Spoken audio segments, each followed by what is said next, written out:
Hi students, we have finished with the schools of thought, right? അപ്പോൾ കഴിഞ്ഞ ദിവസം നമ്മൾ സ്കൂൾസ് ഓഫ് തോട്ട് കംപ്ലീറ്റ് ചെയ്തു and now I am entering the fourth chapter. Clear? Is it clear? നാലാമത്തെ ചാപ്റ്ററിലേക്കാണ് നമ്മൾ start ചെയ്യണത് ഇന്ന്. Management by objectives. Clear? That is management by objectives. Objectives എന്ന് പറയുമ്പോൾ എന്താ? what do you mean by objective? Yeah, objective is referred to as the attainment for what is necessary for the business. Clear? ഇപ്പോൾ ഏതൊരു effective മാനേജ്മെൻറ്റും നന്നായി work ചെയ്യണമെങ്കിൽ there must be an objective. Clear? And all the efforts should be towards this attainment of objective. എപ്പോഴും നമ്മൾ അങ്ങനെയല്ലേ ചെയ്യുക? നിങ്ങളൊരു target set ചെയ്യും, ആ ടാർഗറ്റിന് വേണ്ടി വർക്ക് ചെയ്യും. അതുതന്നെ ഇവിടെയും ഒരു ഓർഗനൈസേഷൻ ഒബ്ജക്റ്റീവ് സെറ്റ് ചെയ്യും, ആ ഒബ്ജക്റ്റീവിന് വേണ്ടിയിട്ട് നമ്മൾ എഫേർട്ട് എടുക്കും, വർക്ക് ചെയ്യും, ആ ഒബ്ജക്റ്റീവ് അച്ചീവ് ചെയ്യണവരെ വർക്ക് ചെയ്യും. ക്ലിയർ? ഇപ്പോൾ ഒരു ഒബ്ജക്റ്റീവ് ഉണ്ടായാൽ മാത്രമേ ഒരു ഓർഡർ ഉണ്ടാവുള്ളൂ. So before setting up a plan, objective is a prerequisite for planning. പ്ലാനിങ്ങിന് ആവശ്യമായിട്ടുള്ള ഒരു കാര്യമാണ് objective. I am speaking about the mere term objective. Clear? So nothing is possible without effective objective. Clear? So nothing is complete without the effective objective. And clear, also there must be a clear cut objective in mind. അപ്പോൾ objective എപ്പോഴും ഒറ്റ objective ഉണ്ടാവാൻ പാടുള്ളൂ അല്ല. ഇപ്പോൾ നിങ്ങൾക്ക് BCom പാസ്സാവുക എന്നുള്ളതാവും നിങ്ങളുടെ objective. Clear? ആ BCom പാസ്സാവുക എന്നുള്ളത് പ്രൈമറി ഒബ്ജക്റ്റീവ് ആണെങ്കിൽ എത്ര കുട്ടി ഒബ്ജക്റ്റീവ്സ് നിങ്ങൾക്ക് ഉണ്ടാവും, ചെറുത്. ആ ഫസ്റ്റ് സെമിസ്റ്ററിൽ ഈ പേപ്പറിൽ ഇങ്ങനെ ആവണം, സെക്കൻഡ് സെമിസ്റ്ററിൽ ഈ പേപ്പറിൽ ഇങ്ങനെ ആവണം, അതിൻ്റെ ഒപ്പം നമ്മുടെ കമ്മ്യൂണിക്കേഷൻ സ്കില്ല് ഡെവലപ്പ് ചെയ്യണം, നിങ്ങൾ വേറൊരു കോഴ്സ് ഫിനാൻസിൽ ചെയ്യണം. You will have so many short term objectives. Clear? So before setting up something, setting A wide objective, always you will have small objectives. So വലിയൊരു ഒബ്ജക്റ്റീവിന് ഒരു നെറ്റ്വർക്ക് അല്ലെങ്കിൽ ഹൈറാർക്കി ഓഫ് ഒബ്ജക്റ്റീവ്സ് ഉണ്ടാവും. Clear? ഒരു മാനേജർക്കാണെങ്കിലും പല ഗോൾസും ഉണ്ടാവും. പല ഗോൾസുകളും set ചെയ്യുമ്പോൾ പലപ്പോഴും കോൺഫ്ലിക്ട്സ് ഉണ്ടാവും ആൾക്കാർ തമ്മിൽ, ഓർഗനൈസേഷനിൽ. ഇപ്പോൾ എന്നെ സംബന്ധിച്ചിടത്തോളം ചിലപ്പോൾ എനിക്ക് സാലറി കിട്ടുക എന്നുള്ളതാവും എൻ്റെ primary objective, getting my salary. So ഒരു എംപ്ലോയർ എന്താ ചെയ്യേണ്ടത് വെച്ചാൽ ഈ സാലറി എൻ്റെ ഈ ഒരു ഇൻഡിവിജ്വൽ ഒബ്ജക്റ്റീവിനെ ഓർഗനൈസേഷൻ ഒബ്ജക്റ്റീവായിട്ട് മാറ്റാൻ പറ്റണം. അതായത് നന്നായി വർക്ക് ചെയ്താലേ സാലറി കിട്ടുള്ളൂ എന്നുള്ള ഒരു മൈൻഡ് സെറ്റ് എനിക്ക് ഡെവലപ്പ് ചെയ്താൽ മാത്രമേ എൻ്റെ ഗോള് ഒപ്പം തന്നെ ഓർഗനൈസേഷൻ ഗോളിനും ഞാൻ ഇമ്പോർട്ടൻസ് കൊടുക്കുള്ളൂ. ക്ലിയർ? സോ ആ ഒരു ഡിഫറൻസ്. അപ്പോൾ subordination of individual interest to general interest or organization ഫയോളിൻ്റെ വലിയൊരു പ്രിൻസിപ്പിളായിരുന്നു അത്. അപ്പോൾ അതുകൊണ്ട് തന്നെ പലപ്പോഴും ഒബ്ജക്റ്റീവ് അല്ലെങ്കിൽ ഗോൾ എന്ന് പറഞ്ഞ ടേമിന് ഒരേ മീനിങ് കൊടുക്കുന്നതുണ്ട്. പലപ്പോഴും അല്ല, പല ടെക്സ്റ്റ് ബുക്കിലും അതേ മീനിങ് ആണ്. കാരണം അത് എപ്പോഴും അങ്ങോട്ടും ഇങ്ങോട്ടും മാറിക്കൊണ്ടിരിക്കും. So always here we are using it as in A similar way. Okay? അപ്പോൾ ഗോൾസ് ആണ് നമ്മളെ ഒരു അച്ചീവ്മെൻറ്റിന് വേണ്ടി പ്രൊമോട്ട് ചെയ്യുന്ന ഒരു ഘടകം ഗോൾസാണ്. ക്ലിയർ? ഒരുപാട് അല്ലെങ്കിൽ ഒബ്ജക്റ്റീവ്സ് ആണ്. ഒബ്ജക്റ്റീവ്സിന് ഒരുപാട് ഫീച്ചേഴ്സ് ഉണ്ട്. നമുക്ക് we will go for management by objective, or you can say that it is also known as MBO ആണ് ഇത്. ക്ലിയർ? അപ്പോൾ MBO എന്ന് പറഞ്ഞ ടേം ചോദിക്കാം. അപ്പോൾ മാനേജ്മെൻറ്റ് ബൈ ഒബ്ജക്റ്റീവ് എന്ന് പറയണം, മറന്നു പോകരുത്. ഈ നമുക്കറിയാം പഴയ പോലെയല്ല ഓർഗനൈസേഷൻസ്, കംപ്ലീറ്റ് കോമ്പറ്റീറ്റീവായി, ഓർഗനൈസേഷൻസ് കൂടുതൽ സെറ്റപ്പായി. What was the reason for all these rapid changes? It was globalization which has brought all these tremendous changes. Clear? അത്ര ഫാസ്റ്റ് ആയിട്ടുള്ള കോമ്പറ്റീഷനും മൾട്ടിനാഷണൽ കോർപ്പറേഷൻസ് അടക്കം without any country, without any cultural barriers, they are springing up in each and every corner. So all this is because of the 1991 liberalization and privatization. ആ ഒരു globalisation, ആ ഒരു LPGയുടെ ഒരു ഇമ്പാക്റ്റാണ് വൈഡായിട്ട് കാണുന്നത്. അപ്പോൾ ആ ഒരു മാറ്റം വന്നതിന് ശേഷം technological changes, expansion of business, expansion in size, expansion in amount. Clear? അതൊക്കെ വന്നപ്പോൾ എന്താ വെച്ചാൽ ഒരു ന്യൂ തിങ്കിങ് ആണ് പ്രൊഫഷണലിസം വന്നു മാനേജ്മെൻറ്റിന് കുറേയൊക്കെ. കാരണം പ്രൊഫഷണൽ ഹാൻഡ്സ് വന്നു തുടങ്ങി. പഴയ ടെക്നിക്സൊക്കെ മാറ്റി പുതിയ ടെക്നിക്സ് ഡെവലപ്പ് ചെയ്ത് തുടങ്ങി. അപ്പം അങ്ങനെ വന്നിട്ടുള്ള ഒരു ടെക്നിക്കാണ് management by objective. It is one of those techniques. Clear? And it is practised around the world. And so നമ്മൾ ഇപ്പോഴും ഒരു പണ്ട് മുതലേ അത് പ്രാക്ടീസ് ചെയ്യുന്നുണ്ട്. പക്ഷേ ഇപ്പം അത് പല രീതിയിലും തിങ്ക് ചെയ്യുന്നുണ്ട്. മാനേജ്മെൻറ്റ് ബൈ ഒബ്ജക്റ്റീവ്സ് ഒരു അപ്രൈസൽ ടൂളായിട്ട്, ഒരു മോട്ടിവേഷണൽ ടെക്നിക്കായിട്ട്, ചില സമയത്ത് ചില ഓർഗനൈസേഷനിൽ അതൊരു കൺട്രോൾ ഡിവൈസായിട്ടൊക്കെ ആക്ട് ചെയ്യുന്നുണ്ട്. MBO. Clear? MBO first contribute ചെയ്തത് ഡൊണാൾഡ്സൺ ബ്രൗൺ ആണ്. 1920s ലിബറലൈസേഷൻ പ്രൈവറ്റൈസേഷനൊന്നും ഇമ്പാക്റ്റ് അല്ല. 1920s ഈ ഒരു കൺസെപ്റ്റ് തന്നെ വന്നിട്ടുള്ളത്, 1920s. ക്ലിയർ? ആൻഡ് ഈ ഒരു 1954 ഫാദർ ഓഫ് MBO എന്ന് പറയുന്നത് പീറ്റർ എഫ് ഡ്രക്കറിനെയാണ്. Peter Drucker, DRUCKER. Peter F ഡ്രക്കറിനെയാണ് നമ്മൾ ഫാദർ ഓഫ് MBO എന്ന് പറയുന്നത്. ക്ലിയർ? അപ്പോൾ അങ്ങനെ ഒരു കൺസെപ്റ്റിന് കൂടുതൽ ഇമ്പോർട്ടൻസ് വന്നത് ഈ അടുത്ത കാലത്താണെന്ന് മാത്രമേ ഉള്ളൂ. ഒരുപാട് കാലം മുന്നേ തന്നെ ഈ ഒരു കൺസെപ്റ്റ് വന്നു തുടങ്ങിയിട്ടുണ്ട്. But it gained popularity and it gained importance in these years. So let us see what is the meaning of MBO. മീനിങ്ങിനെ കുറിച്ച് പറയുന്നതിന് മുന്നേ this is also you can write it as a definition also. Clear? കൂൺസിൻ്റെ ഒരു ഡെഫിനിഷനാണിത്. Management by objective is a comprehensive managerial system. Comprehensive ആയിട്ടുള്ള ഒരു managerial സിസ്റ്റമാണ് that integrates many key managerial activities in a systematic manner and that is consciously directed towards effective and efficient achievement of organization and individual objective.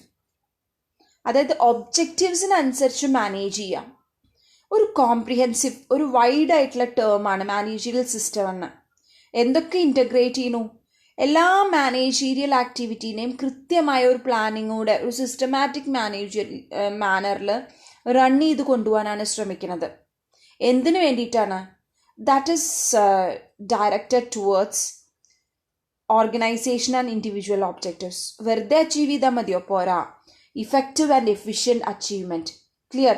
അപ്പോൾ ഇഫക്റ്റീവായിട്ടും എഫിഷ്യൻ്റായിട്ടും organisation ഗോളും individual ഗോളും എങ്ങനെയൊക്കെ നമുക്ക് achieve ചെയ്യാൻ പറ്റും, അതിന് വേണ്ടിയിട്ട് നമ്മുടെ മാനേജീരിയൽ ആക്ടിവിറ്റീസ് എങ്ങനെയൊക്കെ ആക്കണം, നമ്മുടെ ഒബ്ജക്റ്റീവ്സ് എങ്ങനെയൊക്കെ സെറ്റ് ചെയ്യണം, അതൊക്കെ അടങ്ങിയിട്ടുള്ള ഒരു വൈഡായിട്ടുള്ള മാനേജീരിയൽ സിസ്റ്റത്തിനെയാണ് MBO എന്ന് പറയുന്നത്. Is it clear for you? So it is a very important term. How you manage by setting up the objective. And what all are the key activities that is to be needed in the organization? How do you integrate all these activities? How do you direct these activities towards achievement of organization goals? All these are set in very detail in the term management by objective. Is it clear for you? So that's all about the definition of managerial objectives.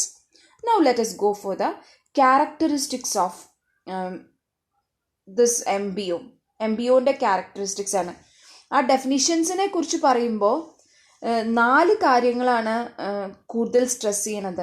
Goal ഉണ്ട്, അവിടെ സ്കോപ്പിനെ കുറിച്ച് പറയുന്നുണ്ട്, ഡെഫിനിറ്റ്നെസ് ഉണ്ട്, direction ഉണ്ട്.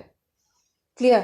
അതായത് target achieve ചെയ്യുന്ന target clear ആവണം, അതിന് കൃത്യമായ ബൗണ്ടറീസ് ഉണ്ട്, അതാണ് അവിടെ സ്കോപ്പായിട്ട് ആക്ട് ചെയ്യണത്. ഗോൾ എന്ന് പറയുമ്പോൾ എന്താ? കൃത്യമായിട്ട് ഓർഗനൈസേഷൻ ഗോൾ അച്ചീവ് ചെയ്യണം. ഡയറക്ഷൻ ഉണ്ട്, ഏത് രീതിയിലൊക്കെ ചെയ്യണം എന്ന് സ്പെസിഫൈ ചെയ്യുന്നുണ്ട്. ക്ലിയർ? അപ്പോൾ നമുക്ക് കുറച്ച് ക്യാരക്ടറിസ്റ്റിക്സ് ആണ്. These are the characteristics which is listed by Philip list ചെയ്തിട്ടുള്ള കുറച്ച് ക്യാരക്ടറിസ്റ്റിക്സ് ആണ് which we feel more important in an organisation. Clear? Some form of corporate plan by which objectives are laid down. So I am speaking about M P O is a form of corporate plan. ഒരു രീതിയിൽ നമുക്ക് corporate plan ആണ് M P O. Clear? M P O is a corporate plan by which objectives are laid down. So that is the first characteristics. M P O എന്ന് പറയുന്നത് ഒരു corporate അല്ലെങ്കിൽ unit organization plan ആണ്. By which objectives are lay down. Objectives അതിനനുസരിച്ചിട്ടാണ് ചെയ്തിരിക്കുന്നത്. Clear? വെറും objectives ആണോ? ഇല്ല. ഏത് രീതിയിലുള്ള ഒബ്ജക്റ്റീവ്സ് ആണെന്നുള്ളതാണ് അടുത്ത characteristic. Objectives R measurable and objectives are time bound. So measurable and time-bound objectives for each managerial position. That means നമ്മൾ പറയാം മാനേജിങ് ഡയറക്ടർ എന്തൊക്കെ ഒബ്ജക്റ്റീവ് പെർഫോം ചെയ്യണം, അത് എത്ര സമയത്തിനുള്ളിൽ ചെയ്യണം, എപ്പോഴൊക്കെ ചെയ്യണം. അതേപോലെ manager what is his objective. Each and every objective is clearly defined. It should be measurable. ഓരോ ഒബ്ജക്റ്റീവും മെഷറബിൾ ആവണം. തോന്നിയ പോലെയല്ല ഓരോ ഒബ്ജക്റ്റീവും ചെയ്യുക. It is time bound also. Clear? And next is objective for each position are established by the job holder and the boss together. അതായത് ഓരോ പൊസിഷനിലുള്ള ഒബ്ജക്റ്റീവ്സും കൃത്യമായി define ചെയ്യണത് ആ ജോലി എടുക്കുന്ന ആളും ബോസും ഒരുമിച്ചാണ്. അതാണ് അതിൻ്റെ റെലവൻസ്. കാരണം ബോസ് ഒറ്റയ്ക്ക് തീരുമാനിക്കുമ്പോൾ അവിടെ ബ്യൂറോക്രസി ആയി, വ്യത്യാസങ്ങൾ വന്നു, കോൺഫ്ലിക്ട്സ് വന്നു. പക്ഷെ ഞാനും നിങ്ങളും കൂടി ഒരു ഒബ്ജക്റ്റീവ് ഫിക്സ് ചെയ്യുമ്പോൾ what difference it will make in the organisation, that is very important. Clear? And next is mutually agreed job improvement plans to facilitate the accomplishment of objective. Clear? അതായത് ഓരോ mutually job ചെയ്യണ ആളും അല്ലാത്ത ആൾക്കാരും തമ്മിലുള്ള mutually agreed ആയിട്ടുള്ള job improvement plans, ജോലി എങ്ങനെയൊക്കെ വ്യത്യാസമാക്കാം എന്നുള്ള ജോബ് ഇംപ്രൂവ്മെൻറ്റ് പ്ലാൻസും ആരാണ് ഫെസിലിറ്റേറ്റ് ചെയ്യണത്? രണ്ട് കൂട്ടരും കൂടിയിട്ടാണ്, ബോസും ജോബ് ഹോൾഡറും കൂടിയിട്ട്. എന്തിനു വേണ്ടിയിട്ടാണ്? കുറച്ചും കൂടി നന്നായി ഒബ്ജക്റ്റീവ് എങ്ങനെ അച്ചീവ് ചെയ്യാൻ പറ്റും. കുറേ ദൂരം സഞ്ചരിച്ചതിന് ശേഷം നമ്മളുടെ പോക്ക് ശരിയല്ല തോന്നിക്കഴിഞ്ഞാൽ നമ്മൾ നമ്മുടെ പ്ലാൻ മാറ്റും. അതേപോലെയാണ് ഇവിടെ. നമ്മൾ ആദ്യം ഫിക്സ് ചെയ്ത ഒബ്ജക്റ്റീവ് എപ്പോഴും ഫ്ലെക്സിബിളാണ്. ഒരു വലിയ ഒബ്ജക്റ്റീവ് ഉണ്ടെങ്കിൽ അതിൻ്റെ താഴെ കുറേ കുട്ടി കുട്ടി ഒബ്ജക്റ്റീവ്സ് ഉണ്ടാവും. അപ്പോൾ അതിനനുസരിച്ചിട്ടാണ് എല്ലാതും ചെയ്യുക. അപ്പോൾ ഇവിടെ ജോബ് ഇംപ്രൂവ്മെൻറ്റ് പ്ലാൻസ്, ജോലി എങ്ങനെയൊക്കെ ഇമ്പ്രൂവ് ചെയ്യാം എന്നുള്ള പ്ലാൻസ് ഉണ്ടാക്കും. എന്തിനു വേണ്ടിയിട്ടാണ് അത് ഉണ്ടാക്കുന്നത്? ഒബ്ജക്റ്റീവ് അച്ചീവ് ചെയ്യാൻ വേണ്ടിയിട്ടാണ്. ക്ലിയർ? അതേപോലെ തന്നെയാണ് ഇടയ്ക്കിടയ്ക്ക് മീറ്റ് ചെയ്യണം. Meetings must be conducted, periodic reviews must be conducted, updating must be there. Clear?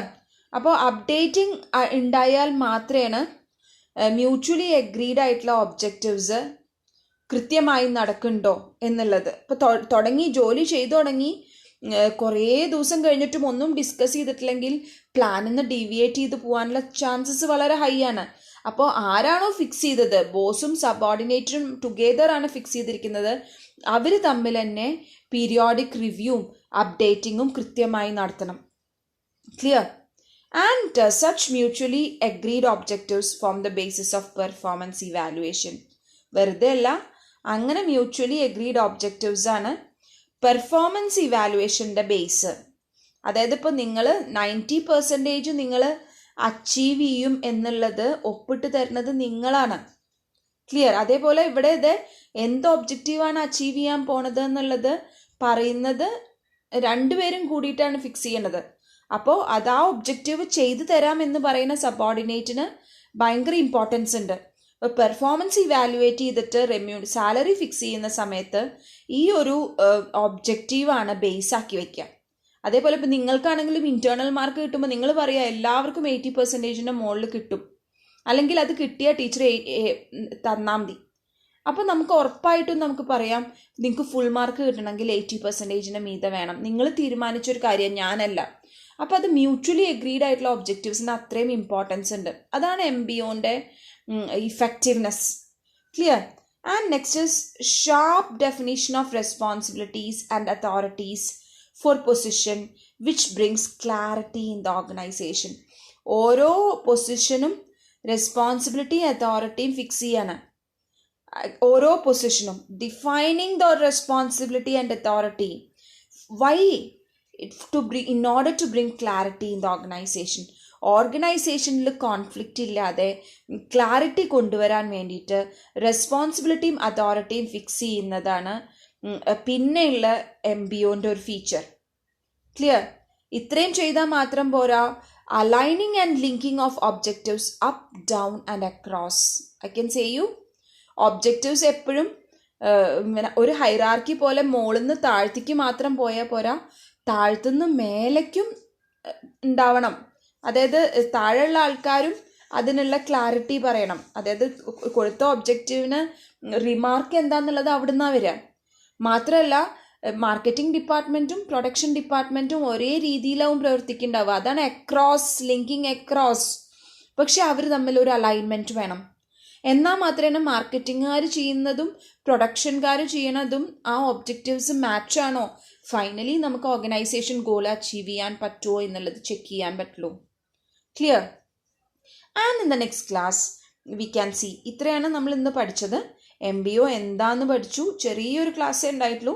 And I have explained you well enough with regard to the characteristics. Clear? ക്ലാസ്സുകൾ കാണുന്നത് കുറഞ്ഞു തുടങ്ങിയിട്ടുണ്ട്. That's what I feel now. And you will have exam in the next week. So remember, take down the notes, study properly, and in the next week you will have exam till what is taken today. Clear? Date ഞാൻ പറയാം എന്നാണ് exam, but study well. പെട്ടെന്നാണ് date പറയുക, പഠിച്ചു കഴിഞ്ഞിട്ടില്ല എന്നൊന്നും പറയാൻ പറ്റില്ല. You will have an exam. Clear? And in the next class we can see what is the process of MBO. Right? Okay? So take care, dear students. എന്തെങ്കിലും സംശയങ്ങളുണ്ടെങ്കിൽ ചോദിക്കണം, ചോദിക്കാതെ ഇരിക്കരുത്. And study properly. Don't keep everything for the last moment also. Okay, take care. Bye by.